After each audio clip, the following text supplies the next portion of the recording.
Hello, and welcome to Grand Final History. In this episode, we go back to 1924, the 28th season of the VFL.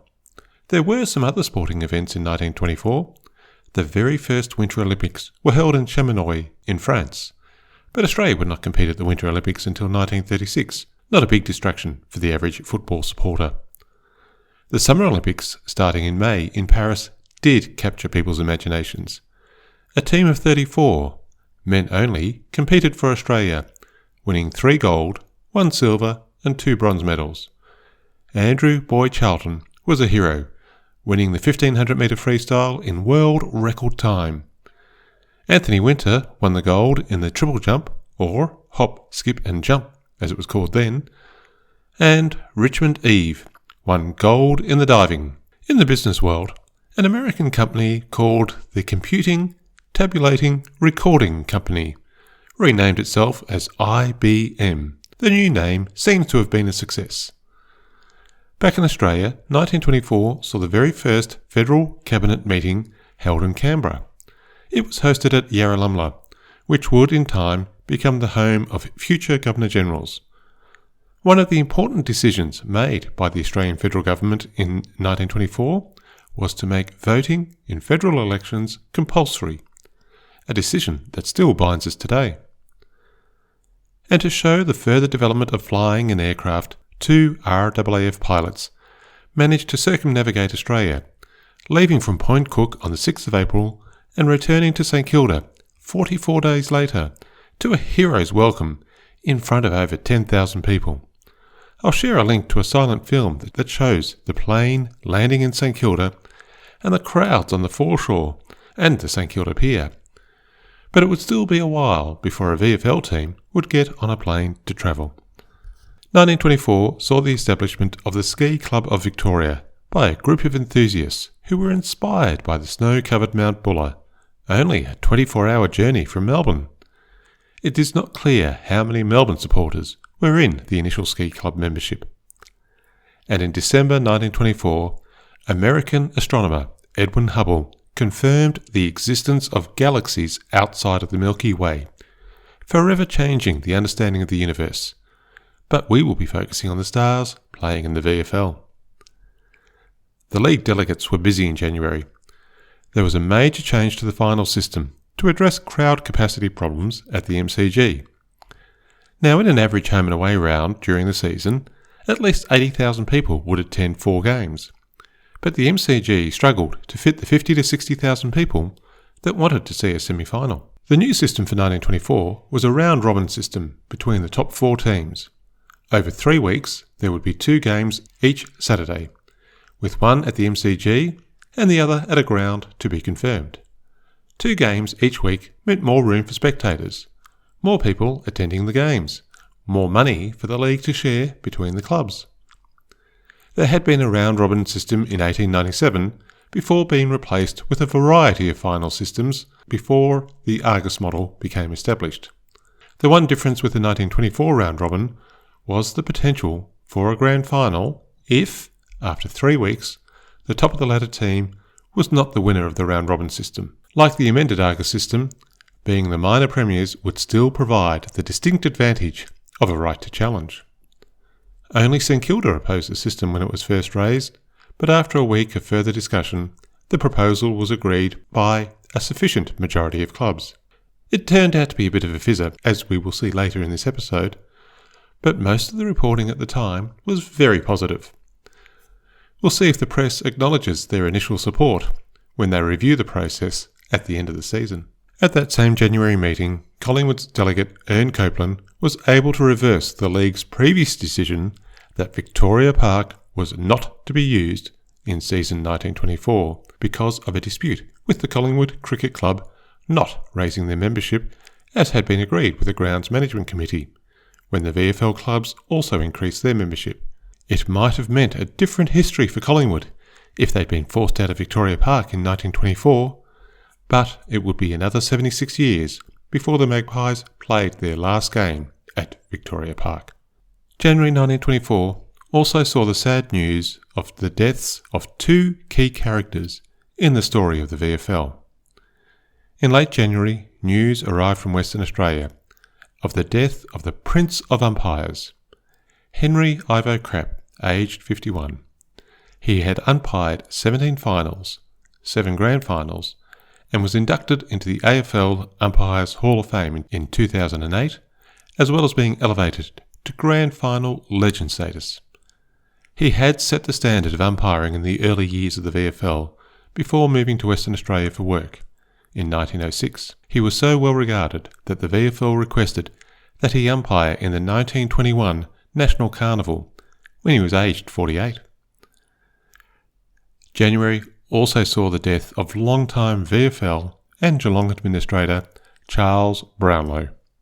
He had been a successful player and captain of Geelong when he also took on the role as club secretary in 1888, a position that he held until his death.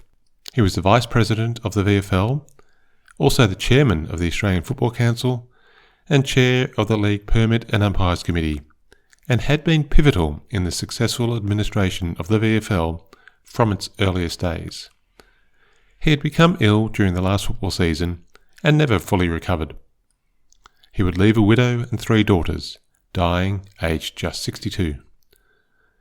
In March, Collingwood's delegate, Ern Copeland, suggested that the league inaugurate a medal for the best footballer in each season. The initial plan, as reported by the Sporting Globe, was for each club secretary to nominate the best player each week and send their vote into the league. But the Australasian reported that the umpires would do the voting. In the initial reporting, before the season started, the award was often referred to as a trophy for the best and fairest player, rather than fairest and best.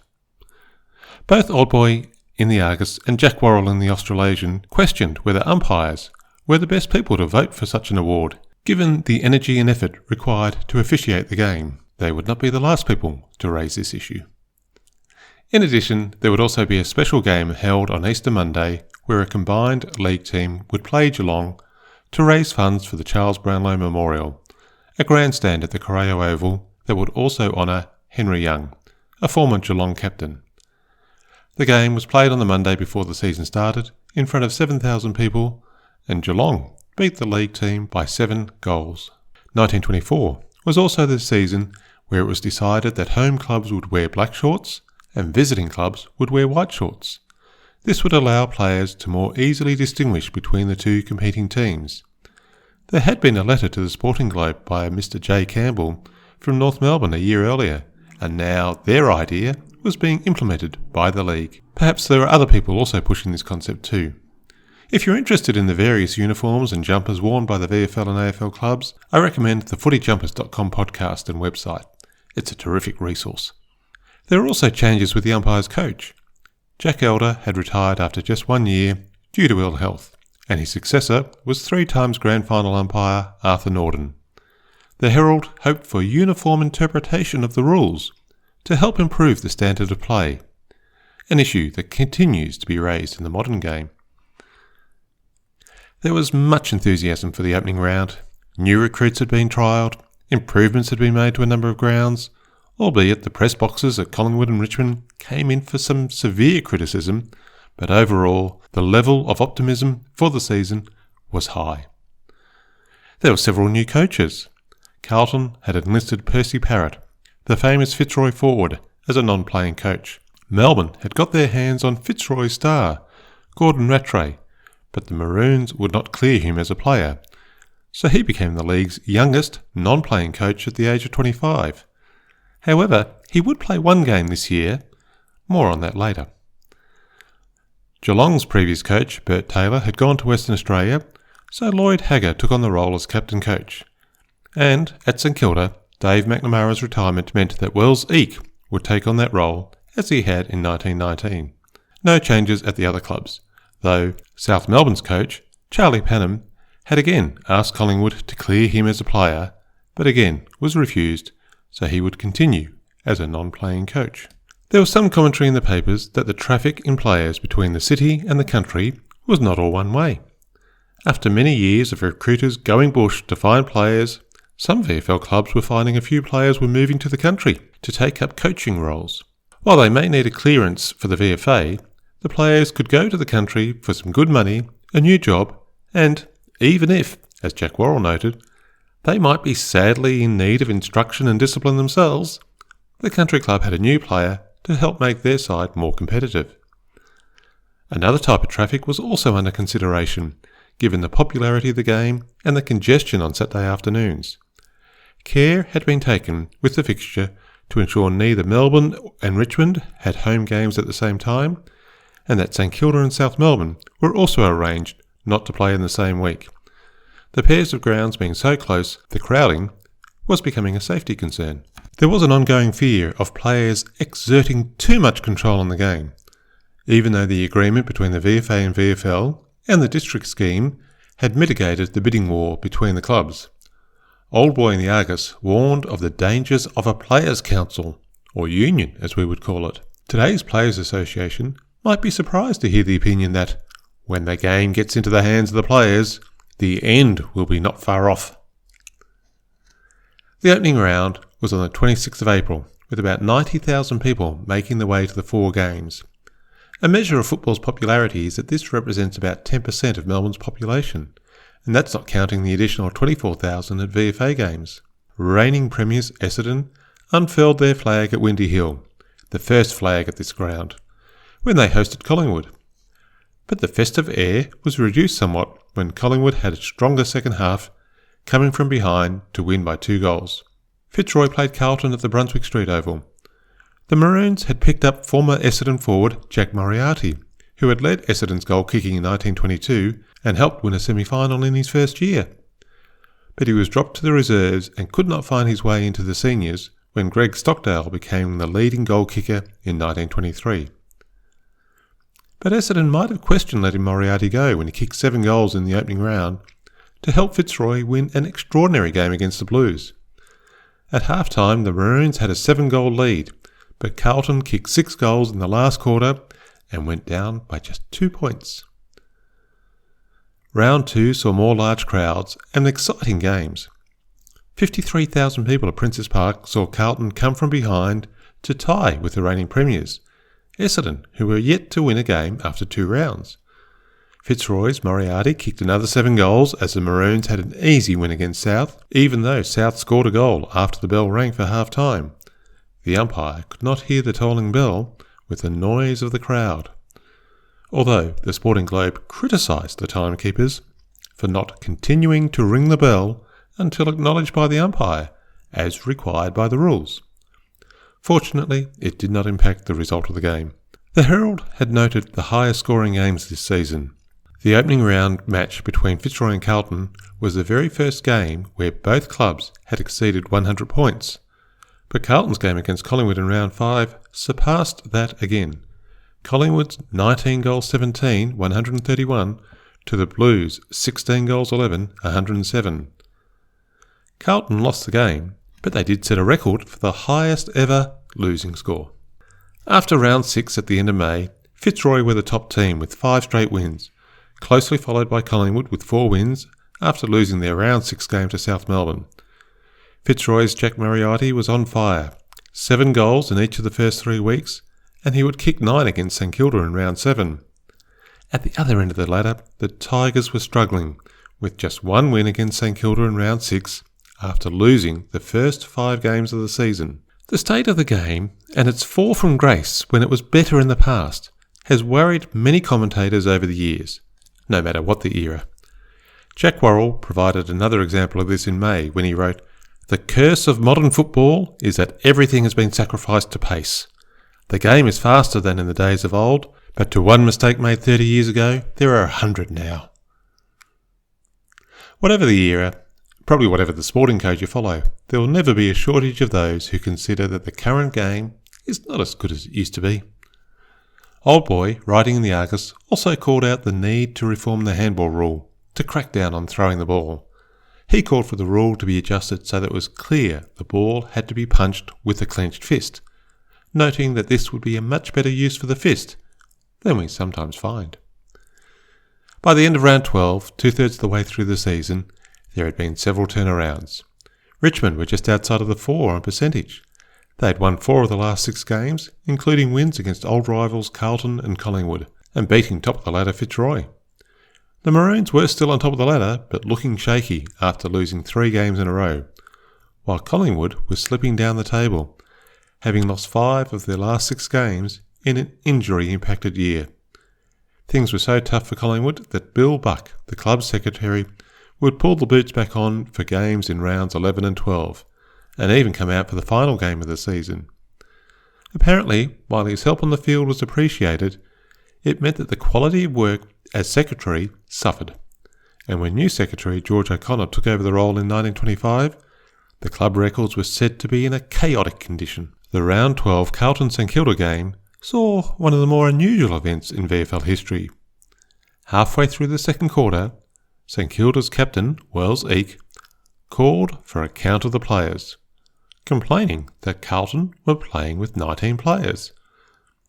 The umpire did the count, and it was 18 on both sides, although it was reported that some St Kilda players suggested the umpire had not included himself when counting the Carlton players. Years later, Eek revealed that he called for the count as he saw that one of his players was about to be reported for abusive language to the umpire, calling out that St Kilda were playing 19 players, including this so-and-so. As the umpire turned around, Eek intervened and called for the count. In all the confusion that followed, the abusive language was forgotten, and the game went on, resulting in a heavy defeat for the Saints. August saw a 3-week break for VFL football, as the 5th Australian National Football Carnival was held, this time in Hobart, Tasmania. While only Western Australia, South Australia and Victoria had competed in the 1921 Carnival in Perth, this year's event saw the return of Queensland and New South Wales. All teams played each other once, and Victoria managed to remain undefeated to take the championship back from Western Australia, who finished runners-up, their only loss being to Victoria. Not every game was an intense affair. The match between New South Wales and Victoria was so cold and wet it ended in farce. The half-time break was abandoned to help finish the game sooner, but at 3/4 time, many of the players ran to the change rooms to get warm. When the umpire bounced the ball to start the last quarter, only 20 players in total were on the ground. When the final bell rang, there were only 8 Victorians and 7 New South Welshmen on the ground, much to the amusement of locals. Needless to say, Victoria won easily by 10 goals. While the carnival was being held, the Australian Football Council met, and there was a surprise change to the rules. If the ball was kicked or forced out of bounds, a free kick would be awarded to the nearest player of the opposing side. The VFL had met earlier and decided to oppose such a change, but their delegate, Ern Copeland, took it upon himself to agree to the proposal. It would be implemented in season 1925 and remain until 1939. Another proposal to allow the umpire to order a player off the field was lost. When the VFL met after the carnival, the delegates were angry about Mr Copeland going his own way, and there were mutterings about leaving the Australian Football Council rather than implementing the new rule. But it came to nothing, and the new rule would start in the next season. The final 2 rounds saw a tight end to the season. While Essendon and South were looking safe at first and second spot, the final 2 places were a race between Fitzroy on 9 wins, Geelong and Richmond on 8 wins, and Collingwood still holding out hope on 7 wins. Geelong played Carlton at Princess Park and wasted many opportunities in front of goal, eventually losing to an out-of-contention Carlton. The Cats must have contemplated their inaccuracy on the long train ride home. 6-18 to Carlton's 9-7. A 7-point loss despite 8 more scoring shots. Fitzroy had an easy win over Melbourne, but the bigger highlight was Jack Moriarty kicking another bag of 8 goals too to reach a new record of 72 goals, breaking Essendon's Greg Stockdale's previous record of 68, set just the year before. Richmond had a much-needed win over Collingwood, who then lodged a protest, claiming 2 of the Tigers, Angus McIsaac and Bob McCaskill, were ineligible to play under permit regulations, given they had both recently played some games for their respective country teams. Both players had played almost every game for the season for the Tigers up to this point and had no intention of leaving the club, which is what the permit rules had been intended to address. But there was confusion on the wording of the regulation. The protest left the ladder in potential confusion as the clubs prepared for the final round. If Collingwood was successful, they would be level on points with Geelong and Richmond. The league was due to meet on Wednesday night to consider the issue, and Wednesday morning's paper contained more shocking developments, with Richmond raising a counter-protest, claiming that Percy Rowe was ineligible given that he had spent the year playing in Albury before returning to Collingwood for the final games of the season. It was going to make for an interesting discussion around the league table. As reported in The Age on Thursday morning, the passageways and corridors leading to the meeting room were packed, and a large crowd gathered in Swanston Street to hear the result of the meeting. Even with the advent of radio and the growing popularity of telephones, in this era, if you wanted to know the result, you had to be at the event. The deliberations got off to a tense start when Richmond protested against the Geelong delegate having a vote on the issue, given they had a vested interest in the outcome. There was much discussion, which included Richmond pointing out that Rob McCaskill had been selected to play for Victoria. So, was the league also guilty of picking an ineligible player? After 90 minutes, the result was finally declared. By a vote of 4-2, the protest was dismissed. The players were eligible. Richmond then tried to withdraw its protest, but this option was denied. But it only took a few minutes to declare that Rowe was also eligible to play for Collingwood, and that everything could continue into the final round.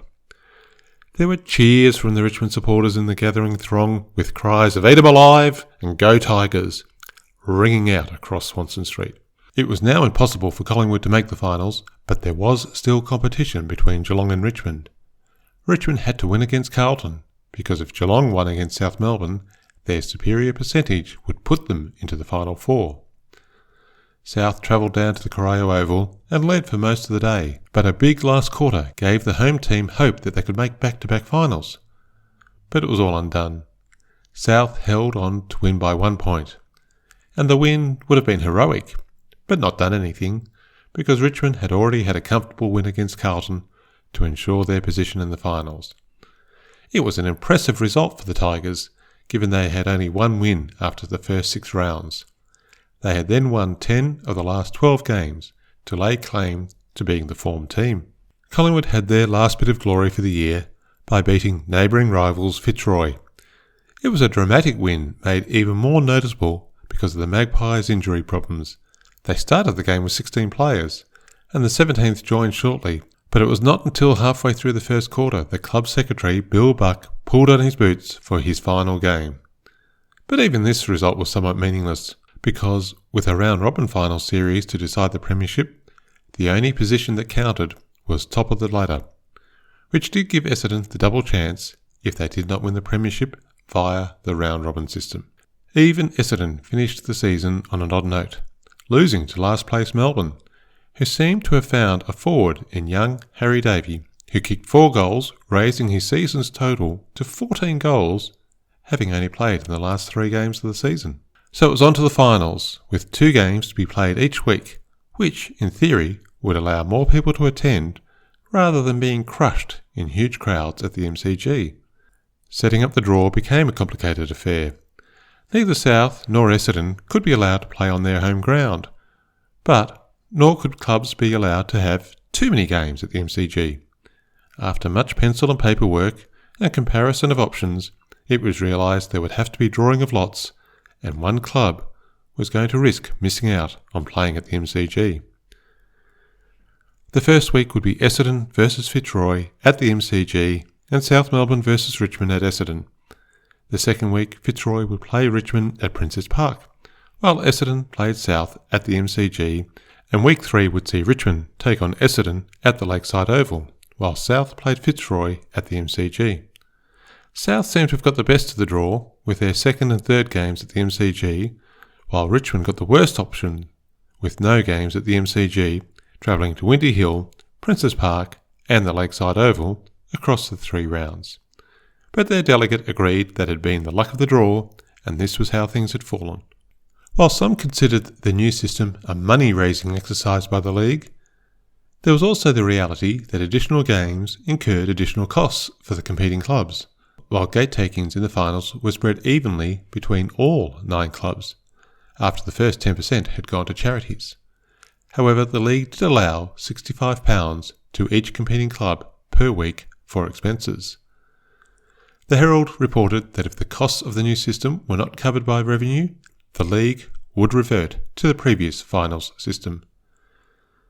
The first pair of semi-finals, as these games were called, was on Saturday, September 13, where Essendon took on Fitzroy and Richmond played South Melbourne. The last game between Essendon and Fitzroy in August had been a nasty, brutal affair, and there were still some ongoing investigations into incidents from that game. 45,000 people were at the MCG, but the game was reported by Old Boy in the Argus as being below league standard, not helped by the strong northwest wind. Essendon might have taken a breather in the previous week against Melbourne, but they were back to their best at the start of the finals.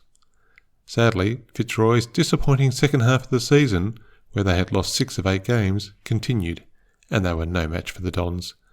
They only managed 2 goals for the whole day, and were outplayed in every element of the game. An unsatisfying game for all but the Essendon supporters, with the final score Essendon 8 goals 10-58 to Fitzroy 2 goals 6-18.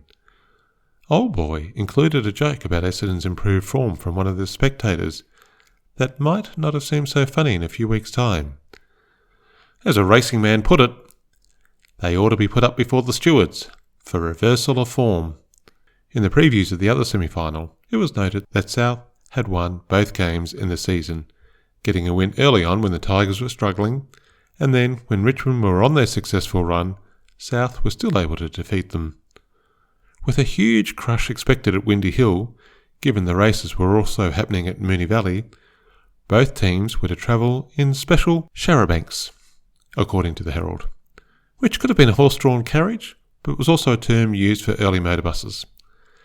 There were more than 22,300 at Windy Hill, perhaps less than the league expected, but they saw a more interesting game.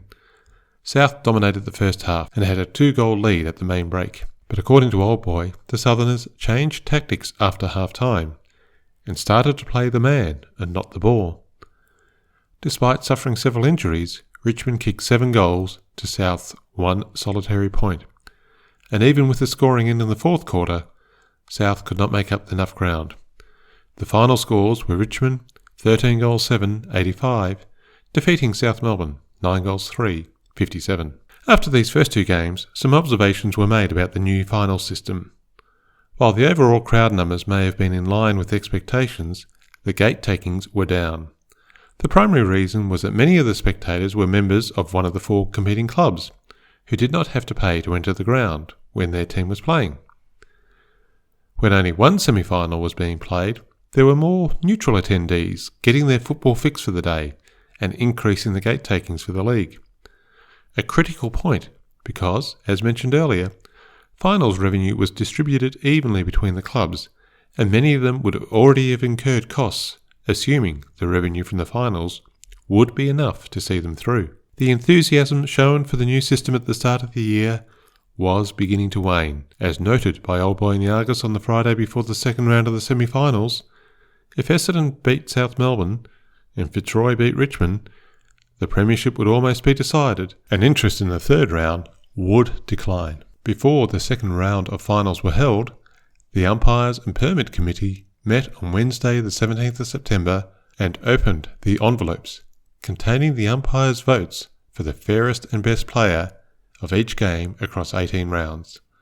With only 1 vote allocated per game, it would be a faster count than today's 3-2-1 system. The winner of the Brownlow medal, which was described in most newspapers as a Best and Fairest award, was Geelong's Cargie Greaves. Perhaps it was a fitting result that the medal to commemorate a fine Geelong sportsman and administrator was first won by a Geelong player. But it was almost not to be. There had been reports in January 1924 that Greaves was heading to Queensland to work with his father. But luckily for Geelong and Greaves, the move did not happen, and the first Brownlow medal was his. On Saturday the 20th of September, Fitzroy was taking on Richmond at Princes Park, and Essendon were playing South at the MCG. Fitzroy were out to save their season. They had to win to have any chance of the premiership, and in one of the most bizarre selections in VFL history, the Maroons selected the coach of Melbourne to play. Gordon Rattray had captained Fitzroy in 1923, but had taken on the role as coach of Melbourne in 1924. Fitzroy would not clear him as a player, so he was the youngest non-playing coach. But now it was finals time. Melbourne were not playing, and Rattray was still on Fitzroy's list. He only played this game, and in the following season, he was off in the VFA as a captain coach. 26,000 people were at Princes Park to see this clash, and unlike the previous week, the spectators got a thrilling match that had a finals flavour. There was strong defence from both teams, fine marking and clever handball. But then it was Richmond's younger forwards feeling the strain towards the end of the game, and the incessant attack of the Maroons finally overwhelmed the Tigers' defence. After a game that had been tight for 3 quarters, 6 goals in the last quarter for the Maroons got them home, and they had their first win in the final series. But they needed Essendon to lose to keep things interesting. Over at the MCG, 35,400 people came to watch Essendon take on South. A disappointing crowd given the capacity of the ground. And once again, it was Essendon putting on a clinic, showing why they had been the team at the top of the table after the home and away season. While Essendon were fast, full of purpose and methodical, the Southerners were left looking slow and ineffectual. At no point did they put the Dons under any pressure. Essendon led all day and were comfortable winners at the end on 10 goals 12-72 to South on 4 goals 15-39. So now it was up to the mathematicians to identify the potential options. Firstly, South Melbourne with no wins were out of contention. Essendon, with 2 wins, were in the box seat. A win would guarantee the premiership was theirs. If they lost, it had to be a big loss, and then it would be between Richmond or Fitzroy as to who would top the round robin on percentage. And if that happened, then Essendon could challenge, and the league would get its much-needed grand final to help boost the revenues, which were looking slim from this new round robin format. But if Essendon only lost by a little, then they could still top the round robin on percentage and be premiers after losing the last game of the season. The reality of the round robin concept had come home to roost. There would be no climax to the season, and there were no defenders of the new concept. And the season certainly did finish in an odd way. At the MCG, only 17,000 people turned up for what was almost certainly a dead rubber. The rain was likely to stop Fitzroy from kicking the mammoth score they needed to get their percentage boost in the hope that Richmond could beat Essendon. But to add insult to injury, this was the game that South Melbourne decided to win. They kicked accurately for a change and showed some method in their game. But it was a tame affair that really did not excite the small crowd. South won 13 goals 86 to Fitzroy 10 goals 13-73, and no one really cared. At the Lakeside Oval, there were 25,000 people who got to see a more interesting game, which would become more well known for what happened after the game than the match itself. Richmond had been in very good form in the second half of the season and would have wanted to make up for their loss against Fitzroy the previous week. Essendon almost had the premiership in the bag. They just had to avoid losing by a huge score. And the same rain that was falling at the MCG, keeping scores down, would have the same effect at the Lake Oval. The Tigers started well and had a 4-1 lead by quarter time, and maintained that lead until half-time. Essendon were the better team in the third quarter, kicking 4 goals and only trailing by a few points. But the Tigers were stronger in a game that was not one of the best matches of the season and went on to win by 20 points. But it was a hollow victory. Essendon had lost the last game of the season but won the premiership. The Dons had been the best team all season, but it seemed an anticlimactic way to award a premiership, and the low crowd numbers told a story. Winning a premiership when you've just lost the last game of the season is unusual, but things were about to get even more weird for Essendon. There was significant dissatisfaction between some of the players at the efforts made in the game, and fistfights broke out in the change rooms. Eventually, the team went out to a dinner at Carline's Hotel, but when they returned to Windy Hill, there were more fistfights between the players. This from a team that had just won the premiership. But there would be no immediate rest for the players. The VFL had agreed to a match against VFA premiers Fitzroy as a fundraising effort for injured soldiers. It had been a reluctant agreement. Only after personal appeals from Dame Nellie Melba, patron of the charity, did the league finally agree. Fitzroy would take on the Dons at the MCG the next Saturday. It was seen as a dress rehearsal for Fitzroy's long overdue admission to the league. The talk of the 10th club had been continuing in the background, and the club from the west wanted to show that it was worthy of VFL admission. Essendon had less incentive. They had won their premiership in the toughest competition of all. If they beat Fitzroy, they would not get much praise for doing what was expected, but if they lost, they would be damned. In front of 46,000 people, more than any of the crowds for the round-robin final series, Essendon took on Fitzroy, and it was the Sons of the West who took the victory and the bragging rights. It was a one-sided affair, with Fitzroy showing faster pace, more determination, and superior performance all over the ground. When the bell rang out to end the game, the scores were Fitzroy 9 goals 10-64 to Essendon 4-12-36. So what had gone wrong with Essendon? Well, that depends on who you believe. Rumours and revelations followed. More fistfights in the dressing rooms. Allegations that players had been paid off. Essendon ruckman Tom Fitzmaurice told club officials he would never play for the club again. True to his word, he would play with Geelong in 1925. He then made his position very clear in 1935, when he and Essendon rover Charlie Hardy published an article in the Sporting Globe stating the game had been fixed. They did not name names, but one teammate was alleged to have said, "Why, Grouch, you could have been in the cut-up too." Hardy said that the performance against Richmond had also been subject to a fix. Then there were the rumours that one player had returned home after the game against Fitzroy to find a new car in his driveway. Were the allegations true? Was there a fix-up?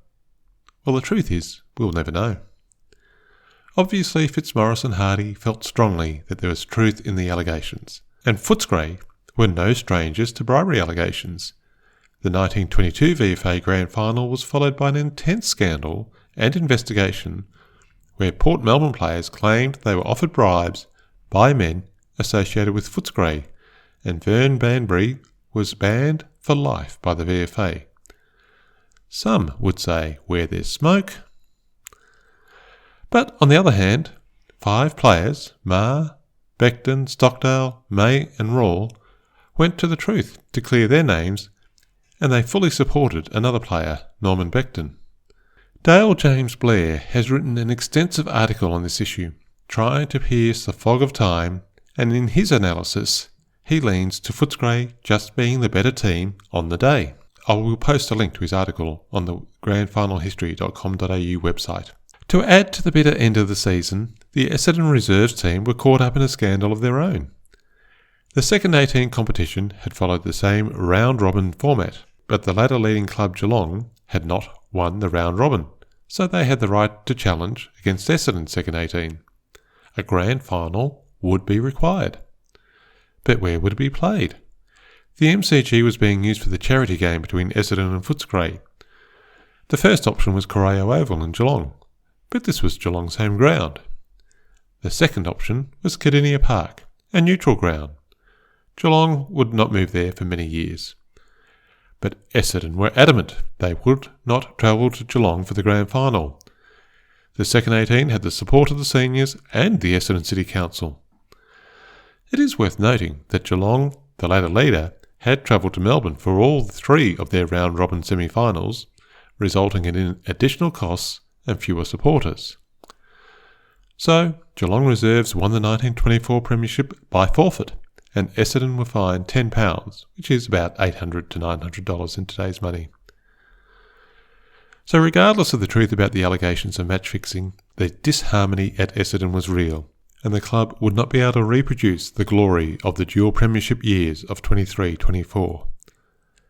They had the premiership, a back-to-back premiership, but with fights between players, stars leaving, the departure of the coach, the loss to a VFA club, and the rumours of scandals, as well as the forfeit of a grand final by their second 18, this was not a triumphant year for the Dons.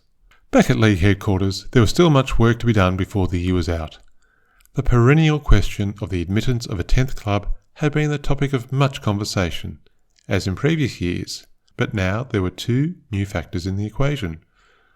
Obviously, a VFA club had just beaten the VFL Premiers, which reinforced the point that maybe there were clubs that could meet the VFL standard.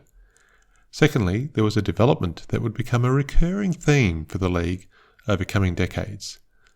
A new ground was being proposed, on the site of the current Amy Park, or rectangular football ground if you're an ABC broadcaster, or on the site of the old Olympic Park, if that helps, not far from the MCG, whatever you call the location.